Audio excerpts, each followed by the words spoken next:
Before the neon lights, before the skyscrapers, and long before K-pop took the world by storm, this land was ruled by kings, and at the heart of it all stood Gyeongbokgung, the palace greatly blessed by heaven. Today, we step into a story over 600 years old.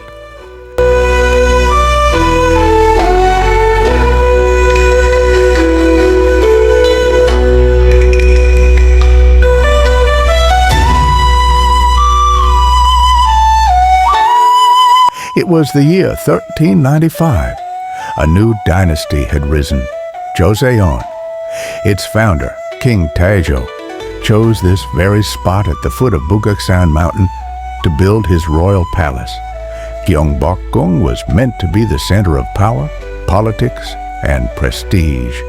And as we stand here at these towering gates, we walk where ministers, soldiers, and royals once passed, some with pride, others with fear.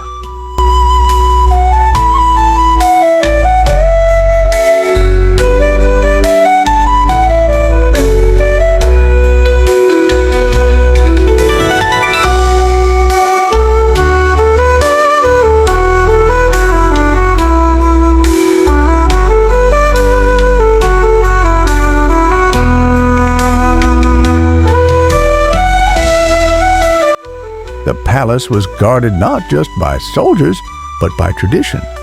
What you see here, the guards in vibrant uniforms, is a recreation of the Royal Guard ceremony, a scene once performed every day with clockwork precision.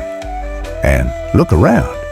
Visitors were in hanbok, the royal attire of that era. Back then, clothing reflected your rank, your role, even your mood. It was more than fashion. It was identity. As we enter the great courtyard, imagine a procession.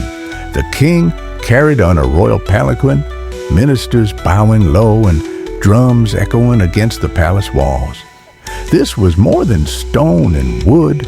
It was a living stage of power. The courtyard we're in now leads to Gyeongbokgung, the throne hall. Every decision that shaped Joseon's future began here.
In Gyeongbokgung, the king sat on the dragon throne beneath a painting of the 5 peaks, the sun and moon, symbols of his divine authority.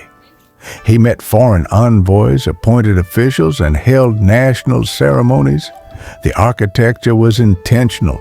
No nails in the beams, interlocking wood, harmony with nature, and colors that warded off evil spirits. Every pattern, every curve, and every color told a story. The green and red designs, called dancheong, weren't just decoration.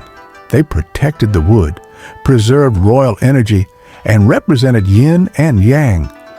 The tiled roofs curved up toward the heavens, a wish for long life and prosperity.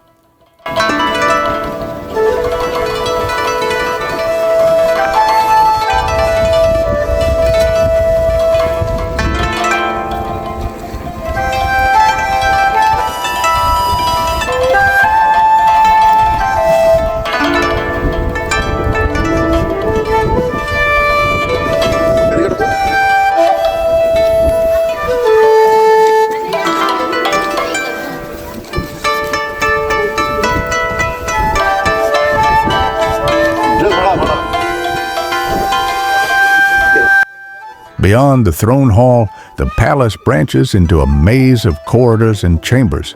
Some were for meetings, others for quiet reflection.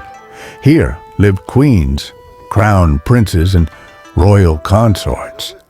Their lives were far from fairy tales, filled with ceremony, strict rules, and sometimes heartbreak. These walls have heard laughter, but they've also heard sorrow. Even kings needed a place to breathe.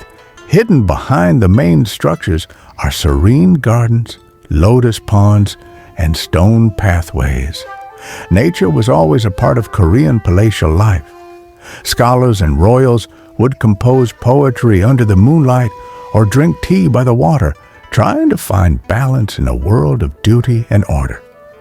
Look behind the palace and you'll see Bugaksan Mountain, chosen for its spiritual energy and natural protection. The ancient Korean belief in Pungsu Jiri, or geomancy, guided the palace's design. Even today, nature watches over Gyeongbokgung, and just beyond these ancient walls, modern Seoul pulses with life. The past and present meet side by side. But time hasn't always been kind. During the Japanese invasions and later occupations, the palace was burned, looted, and dismantled. For decades, its grandeur was forgotten. But starting in the 1990s, a massive restoration effort began. What you see today is the result of generations reclaiming their heritage, brick by brick.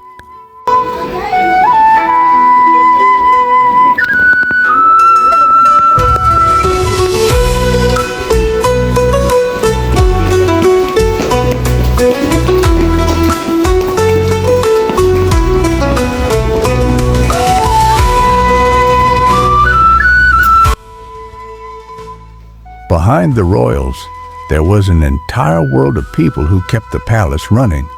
Court ladies, eunuchs, scholars, and scribes. Their lives were hidden in the shadows, yet they recorded history, raised royal children, cooked, cleaned, guarded, and often died with no name in the books. This palace was a living city, not just a monument. And everyone inside played their part in the Joseon drama. In the late 14th century, Korea stood at a turning point. The old Joseon Dynasty had fallen, and a new leader, Yi Seong-gye, later crowned as King Taejo, rose with a vision. He moved the capital to Hanyang, now known as Seoul, and ordered the construction of Gyeongbokgung to mark the start of the Joseon Dynasty. This palace wasn't just a home. It was a political statement. A new dynasty, a new capital, and a new order. But greatness comes with trials. In 1592, during the Imjin War, Japanese forces invaded Korea. Gyeongbokgung was one of the first targets, looted and burned to the ground. For over 2 centuries, the palace lay in ruins. Think about that.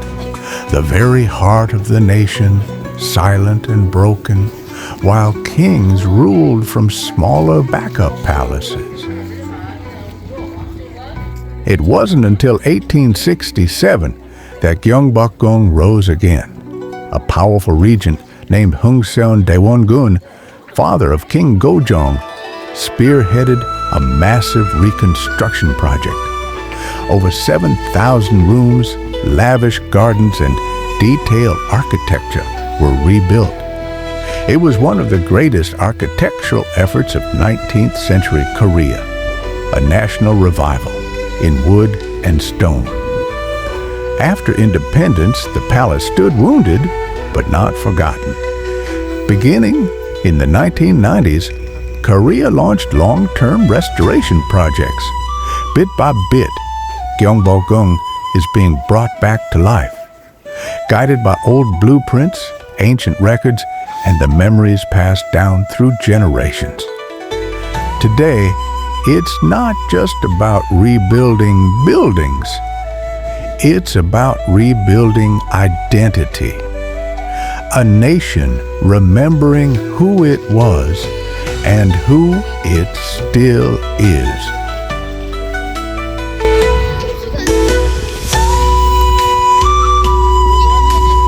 So here we are, walking through centuries of memory. Gyeongbokgung isn't just a palace, it's a mirror of Korea's soul. It stood in glory, fell in ashes, and now stands again.